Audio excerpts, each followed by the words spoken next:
Hello ka mga ka-YouTuber no. So nananyo ko i-comment sa tuwa sa Pilipinas ba no.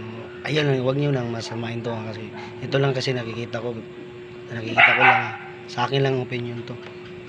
Ito kasi dito sa Pilipinas, yung mahirap ka pa, hindi ka nila nakikita kung gaano ka kahirap, kung yung nakakaangat sa buhay, hindi ka makikita kung tutulungan ka ba nila ganyan.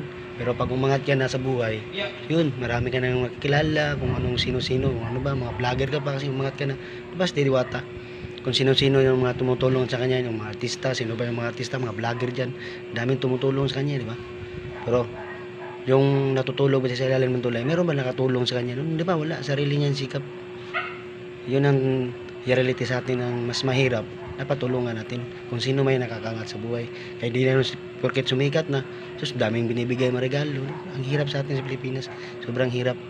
Kaya tulad sa akin, mahirap din ako.